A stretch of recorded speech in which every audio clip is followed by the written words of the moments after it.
Samo rijetke muškarce, nažalost, možete vidjeti zaposlene u kućanskim poslovima, pa tako i za daskom za peglanje. Glačanje, na kojem i ovim putem sve žene svijeta zahvaljuju onom tko ga je izmislio, oduvijek se smatralo poslom za slabiji spol.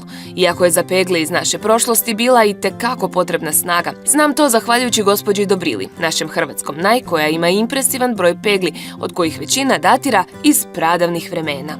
Kroz duži niz godina, znači pegli svih mogućih, od prvih drvenih s kojima se peglalo, pa pegle na žar, do prvih pegli na struju, kakve su bile pred puno godina. Znači, nastajala je zbirka dugo i imamo preko 200-tinjak pegli.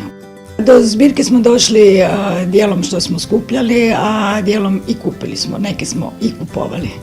A znači, ovo što sam rekla da smo skupljali, to znači da smo od nekakvih baka, teta, kuće stare koje su se rušile, gdje smo nalazili i tako. Ove nekakve drvene velike su sigurno s početka 20. stoljeća, a ove druge pegle su negdje iza Prvog svjetskog rata pa na ovamo. Kao što sam spomenula na početku ovog teksta, za preteće naših današnjih pegli bila je potrebna i tekakva snaga. Žene su čak djecu zapošljavale na omraženom kućanskom poslu. Kao što možete vidjeti, se sastojala od jednog valjka. Na taj valjak se namotavalo platno, znači koje je bilo uglavnom od lana ili od konoplje, dosta grubo i teško, koje se puno puta pralo, sušilo na suncu i tako. Onda je slijedilo peglanje, znači to platno se namotalo čvrsto na taj valjak i onda se preko toga valjka sa tim drvenim, nije korito, znači drvena jedna daska u kojoj su se, ili korita u kojoj su se stavljali ili kamenje da bude teže, ili su se stavljali djeca, klinci mali koji su se tome jako veselili, jer ih je onda mama preko toga valjka vozala i na taj način se peglalo. Još jedan, mnogi peglači će reći hvala Bogu izumrli način peglanja, je i onaj na ostatke vatre. Pegle te se stavljao žar, znači mora postojati vatra nekakva gdje se ložilo, da li u peći ili nekakva otvorena vatra, u nju se stavljalo žar i od te žari se normalno pegla kad je od željeza jako zažarila. A još su govorili zažariti, jer su onda kad su stavili tu žar, mahali s peglom da kroz ove rupice sa strane je ulazio zrak, da je ta žar još se rasplamsala i davala veću temperaturu. Iako biste pogledom na ovu kolekciju, koju rijetko tko ima u svom domu, pomislili da je Dobrila obožavatelj glačanja, iskreno nam odgovara. Volite li pegle? Pa, o tom potom.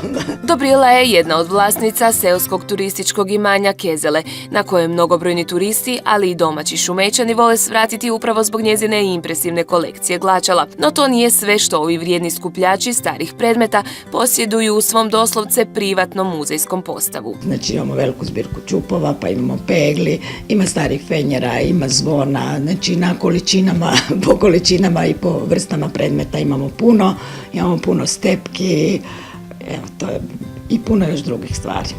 Gosti koji posjećuju imanje Kezeleovih u Šumećanima nedaleko Čazme često požele i iskušati ove pegle. Netova ekipa se oduprijela tom porivu i onako kupujemo isključivo odjeću koja se ne glača. Život je prekratak da bismo ga tratili nad daskom za peglanje. Pa turisti ostanu impresionirani sa količinom i sa različitostima, od sasvim skroz malih koje su valjda služile za peglanje kravata, nekakvih maramica i manjih predmeta, do većih pegli, a i do onih ostanu zapanjeni, a čak i ja, jer ima koje su tako teške, znači postojale su i te koje su bile skroz od željeza, a nije se stavljala žar unutra, nego su se one grijale na peći. To stvarno treba, to imam 5-6 kila sigurno pegla, uopće ne znam kako su s njima žene peglale. I za kraj ne zaboravite. Ja sam Dobrila Kezele, ja sam hrvatski naj, jer imam preko 200 pegli.